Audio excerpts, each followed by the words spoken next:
Hello student, our next topic is Bharatiya Janasangh. This Bharatiya Janasangh was formed in 1951 by S.P. Mukherjee. Who is S.P. Mukherjee? S.P. Mukherjee full name is Shyama Prasad Mukherjee. At its founder presidents.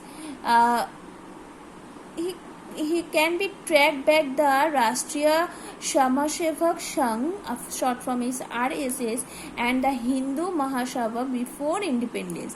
The Janasangh was different from other parties in terms of ideology and programs. It emphasized an idea of the country, one culture and one nation, and believed that the country could become modern.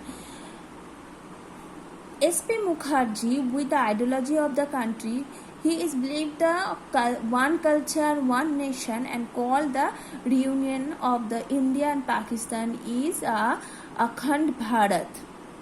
Okay, he is called the Akhand Bharat. So the party was a forefront of the aggression of the replace English with Hindi as the official language of India, and was also opposed to the granting to consensus and to religious and cultural minorities. The party was a consistent advocate of India developing nuclear weapons, especially after China carried out its atomic test in 1964. And in the 1950s, Janasangh remained to the margins of the electoral politics and was able to secure only 3 Lok Sabha seats in 1952 election and 4 seats in 1957 general election to Lok Sabha. In the early years, its support came mainly from the urban areas in Hindi-speaking states like Rajasthan, Madhya Pradesh, Delhi, and Uttar Pradesh. The party's leader included Shyama Prasad Mukherjee, Deen Dayal Upadhyay, and Balraj Modok.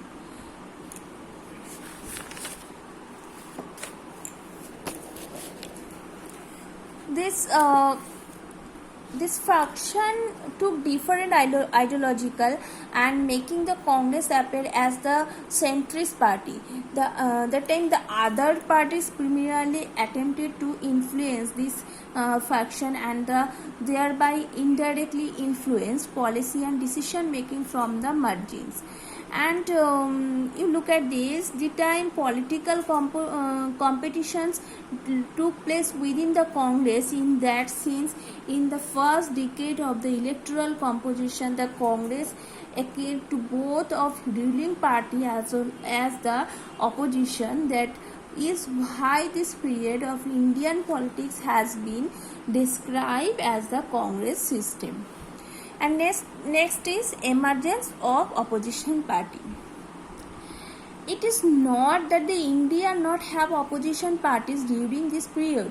While discussing the result of the election, the names of many parties came into existence other than the Congress. Even then, India had a larger number of diverse and vibrant opposition parties than many other multi-party democracies. Some these had come into being even therefore the first general election. You know that I already many times I told first general election year is 1952, and some of these parties played a major role in the politics of the country in the 60s and 70s. So these parties offered a sustained and often principled criticism of the policies or practices of the Congress party.